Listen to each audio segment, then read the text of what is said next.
ওকে, তো ইন্ট্রো দিয়ে তোমার অ্যাটেনশন গ্র্যাব করতে পেরেছি, এবার শুরু করি। ডেভিলম্যান ক্রাইবেবি ফলো করে আকিরা ফুডোকে, একজন সুপার সেন্সিটিভ কেয়ারিং ইয়াং বয় যাকে তার চাইল্ডহুড ফ্রেন্ড রিও আসুকা জানায় যে ডিমন এক্সিস্ট করে আর তারা এই ওয়ার্ল্ড টেক ওভার করতে চায়।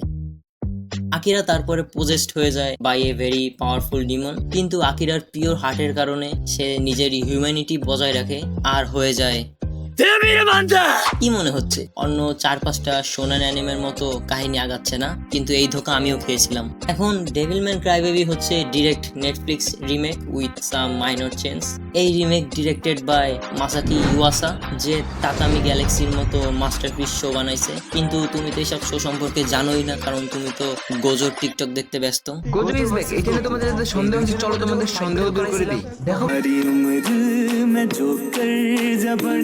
নাও ব্যাক অন ডেভিলম্যান ক্রাইবেবি। এটা তোমার অন্য এভারেজ অ্যানিমে সিরিজ না। The story, the animation, the soundtrack, everything hits hard. আসল মাঙ্গায় আকিরা আর রিও বাদে অন্য কোনো সাইড ক্যারেক্টার তেমন একটা এক্সপোজার পায় নাই, কিন্তু এখানে এই রিমিকে সাপোর্টিং ক্যারেক্টার গুলো প্রপার টাইম পাইছে। আর বেসিক্যালি আমার সবগুলো ক্যারেক্টারই ভালো লাগছে, তবে বেশি ভালো ছিল ফ্রি স্টাইল র্যাপার গুলো। স্টোরির শুরুর দিকেই তুমি এই ফ্রি স্টাইল র্যাপারদের দেখতে পাবা, কিন্তু স্লোলি বুঝতে পারবা যে তাদের লিরিক্স গুলো আসলে সিরিজের ইভেন্ট গুলোর কথাই বলছে।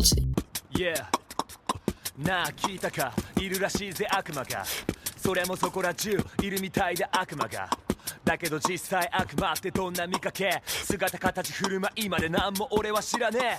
আর এদিকে আমাদের হিরো আকিরা ডেভিলম্যান হওয়ার পরে আগের থেকে অনেক বেশি অ্যাগ্রেসিভ আর কনফিডেন্ট হয়ে গেছে, still remaining his human heart. মাঙ্গায় যেখানে আকিরা অল্প স্বল্প কান্না করতো, অ্যানিমেতে এটাকে মেইন ট্রেডমার্ক বানানো হয়েছে। কিন্তু তার কান্না নিজের দুর্বলতা বা ব্যর্থতার জন্য না, বরং অন্যের কষ্টে কান্না করে। এটা সত্যিই ফান এমন এক হিরোকে দেখতে যে একদম ব্যাডাস আবার অন্যদিকে sweet little soft boy. And now we have Rio, যে কিনা way too complicated to explain.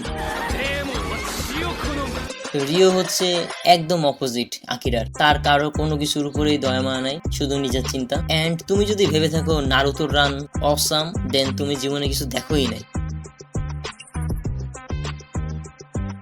মাত্র 10 এপিসোডের অ্যানিমে, এটা বেসিক্যালি 2 ভাগে বিভক্ত। এপিসোড 6-এর দিকে এসে কাহিনী একেবারে ড্রামেটিক একটা টার্ন নেয়, যেটা আমার পার্সোনালি সেই ভালো লাগছে। ধরো কিছুটা হর্নি হাই স্কুল আর্ক থেকে ওয়ার আর্কে প্রবেশ করছে, আর দুটোই সুপার ভায়োলেন্ট। আর তোমরা এই ভিডিওর ইন্ট্রো দেখে তো বুঝেই গেছো যে এই শো কত বেশি হর্নি। এন্ড আই গেস তুমি ওগুলো দেখতেই যাবা। তুমি যে কারণেই যাও না কেন, সারপ্রাইজ হওয়ার জন্য রেডি থেকো। প্রথমে তোমার মনে হবে এটা হাইপার সেক্সুয়ালাইজ আলট্রা ভায়োলেট একটা অ্যানিমে, বাট এটা কুইকলি তোমাকে জ্ঞান দেওয়া শুরু করবে অন ওয়ার, হিপোক্রেসি, কুসংস্কার, ভালোবাসা সম্পর্কে। এই কাহিনীটা আসলে এক্সপ্লোর করে মানুষের ডার্ক সাইড, আর এটা দেখায় যে মানুষ নিজেই আসলে কতটা ডিমনিক। এই শোটা পারফেক্ট মিরর আমাদের রিয়েল ওয়ার্ল্ডে।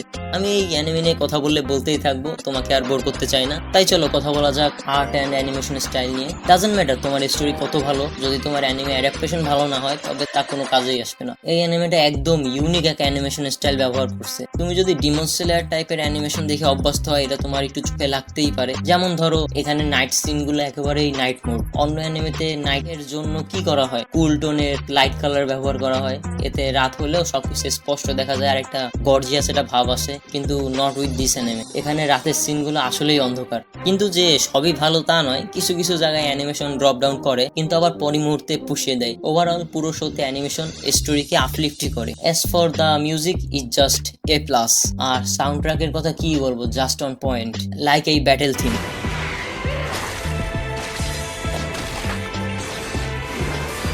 অথবা এই হন্টিং হার্ট ব্রেকিং মিউজিকটা। মাত্র 10 এপিসোড তুমি 4 ঘন্টায় শেষ করে দিতে পারবা, সো দেখে ফেলাও। তুমি জানো তুমি খুব ভালো listener. Do you mind if we talk like this again?